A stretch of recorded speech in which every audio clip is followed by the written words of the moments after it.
Hello and welcome to this episode of Issues of the Mind. Today we shall be talking about something very different from our regular theme. We are looking at war.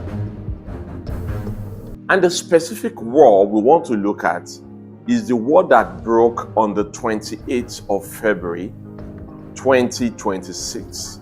US and Israel waging war against Iran.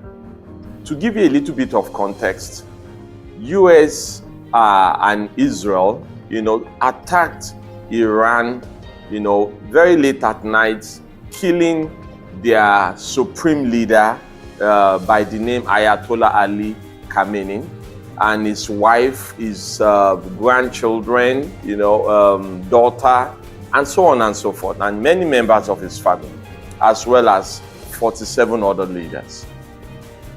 This has escalated into a massive war, and since then, Iran has retaliated, attacking US military bases all over the Middle East, even as far as Cyprus. Now, someone is saying that, how is this my business? But stay with me for a moment. In a couple of minutes, you will see how this affects every one of us. All right, so this war between US, Israel, and Iran, the idea is that Iran is very advanced in technology. They are producing drones. They are producing a type of drone called the Shahed that is able to wreak a lot of havoc, and they've mass produced it in several thousands of quantities. Maybe they have like 30,000 or even more in their arsenal. And on top of that, historically, Iran has been known to be very well ahead in their nuclear program. But this program has been halted, or slowed down by several administrations of the United States for the past 45, 46 years. But I will tell you that Donald Trump is not even buying all the ideas, what was done by Barack Obama, and he wants an absolute end to what's going on, in Iran. But Iran, as a sovereign nation, would like to develop their nuclear, weapon, just as many other. US has it, Israel has it, many other countries, top countries have it. So Iran would like to have it in the Middle East. But Israel likes to be the dominant force in the Middle East. All right. So today, as this war has continued, people have died on both sides. Several thousands of people have been injured. So, and a lot of properties have been destroyed across the Middle East. Lebanon, Qatar, Saudi Arabia, and Bahrain, and so on and so forth. But one thing that I want you to know is that Iran is one of the largest supplier of crude oil, producers of oil in the world. Are you beginning to see how this relates to us? Someone might say, oh, if I'm in Nigeria, for instance, what's my business with all of this? Nigeria does not produce petrol. Nigeria produces crude oil. All right. So if crude oil, if there is problem in the supply chain, it affects any country that imports, petrol. Thankfully, we have a company, the Dangote, group, that is now producing some oil in Nigeria, but not to the quantity that can cater for the need of the entire country. What I also want to point out is the fact that there is a place called Hormuz in Iran, which is the largest water that half of the economic transaction activities, movement of goods and services in the world actually pass through from Africa and the Middle East to Asia. This water has been locked down as we speak. The President of the United States made a claim recently that goods are now passing through Hormuz. But I want to tell you that what we've known so far is that Iran locked down, that water, that nothing must pass through that water.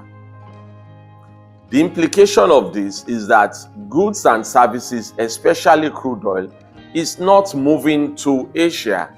Take, for instance, Japan imports most of its crude oil from, across Hormuz from the Middle East.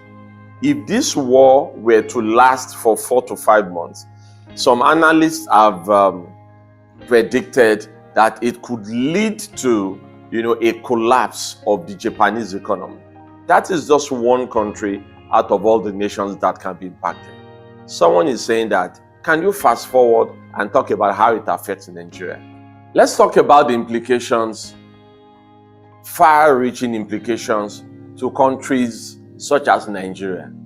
The first implication that you should know is that the supply chain for crude oil, has been impacted. When the supply chain for crude oil is impacted, meaning that the oil production, the amount of oil that moves from producers to supplier has been cut down because these goods can no longer pass through. So the implication is that the demand is going to be higher than the supply. And by economic principles, that means the cost of crude oil will grow up. And to corroborate what I just said, in the first weekend following, the war, you see that there was a 20% increase in the price of crude oil. And the Monday that followed, there was another 20% increase in the price of crude oil. So the implication of that is that fuel in Nigeria goes on from 800 and something naira to over 1,000 naira. If this war were to go, extend into several more weeks, my prediction is that crude oil price could go as much as 2,000 naira per barrel. May we not experience that. In other places like Australia, crude oil price is already hovering towards $4 per liter of oil. And the way Nigerian economy works, the moment fuel price goes up, the cost of goods and services will increase because transportation is going to increase. Food commodity price will increase. If transportation increase and food commodity price increase, definitely there is a kind of inflation that is triggered, meaning that the war going on in Iran has a far-reaching implication even on people in Nigeria and the rest of the world. Your salary has not increased. You don't earn in dollar, you earn in naira, but yet the prices of commodities have increased. How does this not lead to issues of the mind? You see where we are going? Because families, when financial stress begin to set in, the mind is affected.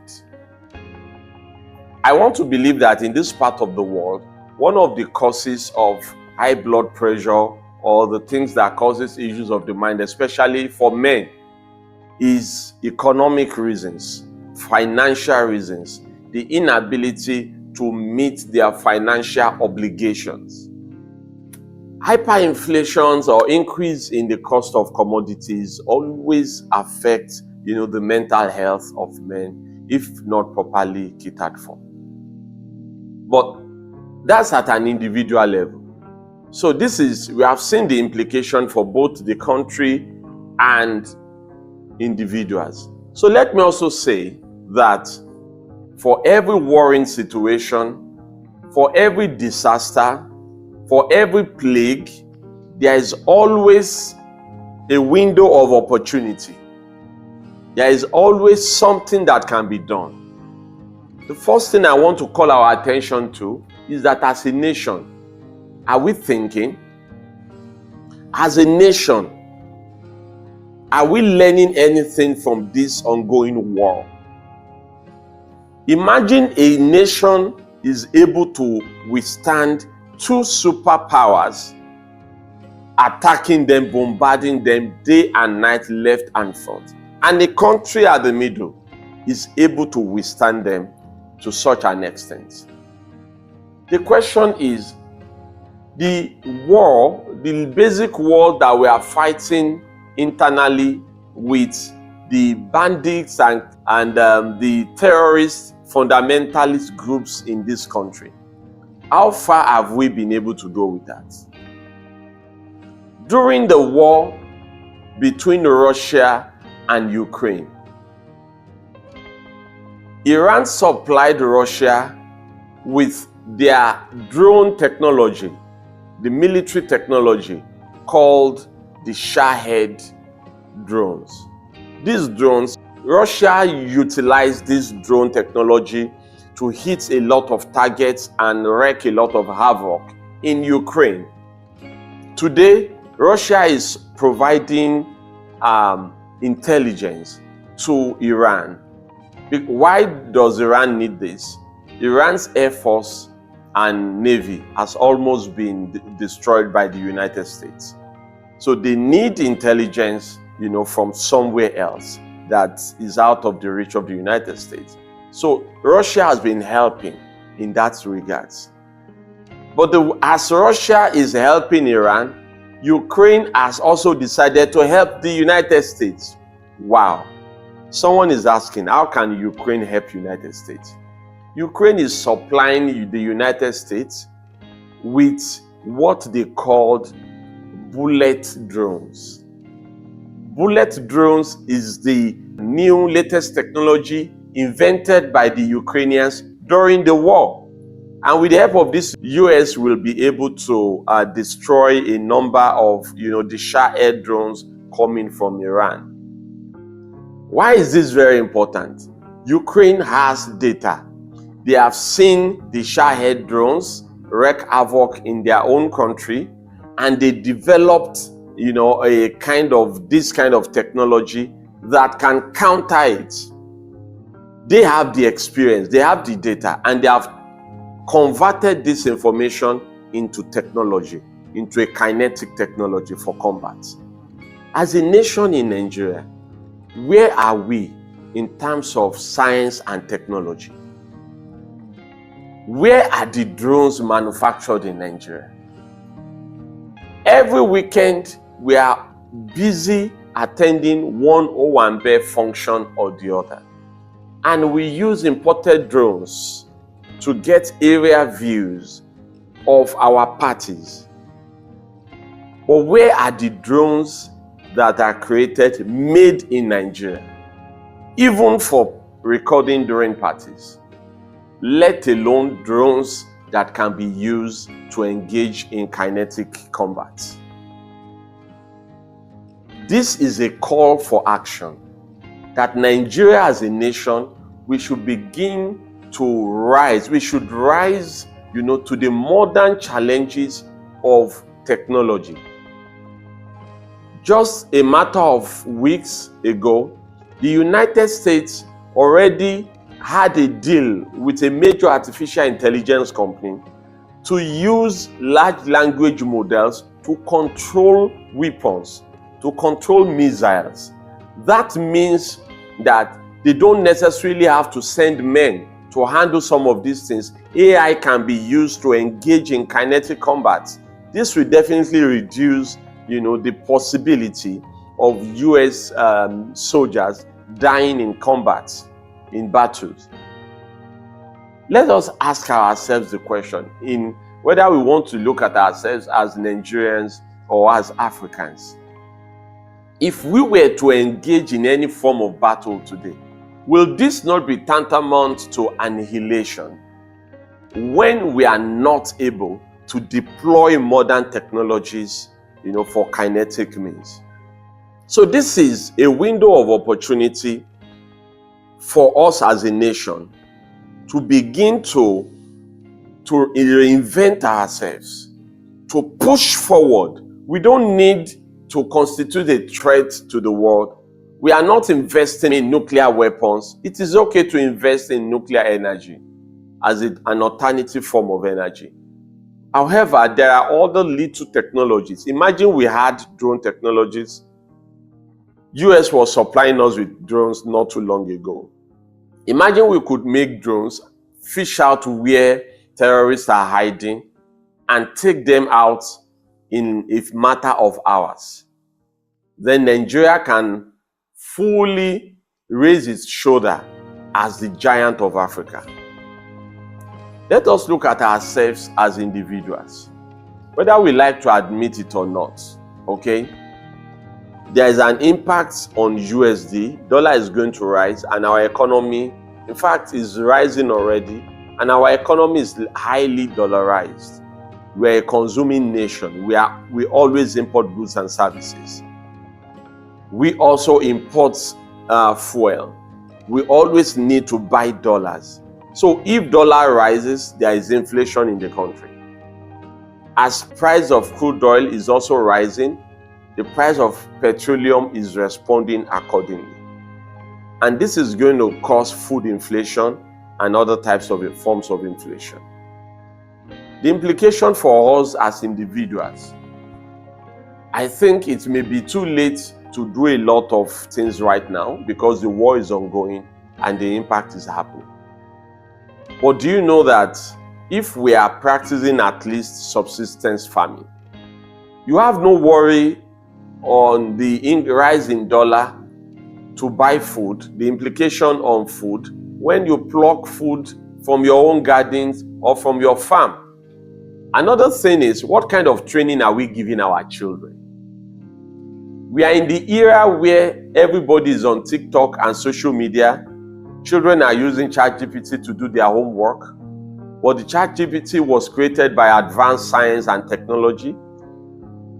And the TikTok was created, and all the other social media platforms were developed by software engineers in these developed countries. I was speaking with someone and the person said, oh, well, this science thing that you guys are always talking about, but we have people making money from TikTok. I was ashamed. I don't want to raise the next generation that the only way they can make money is from TikTok. Many of these technologies are used by the Western world to gather our data. When they gather our data, they also use these technologies to control our mind.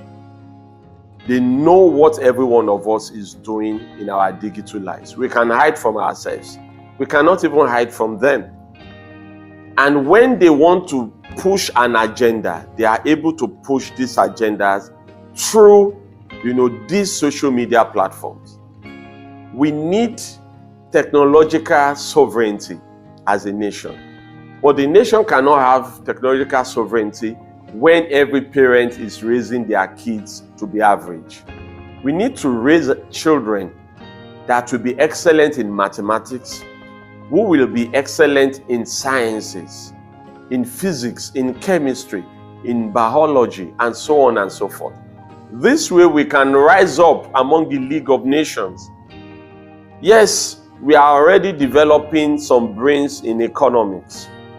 But what is the economics when you don't have science and technology?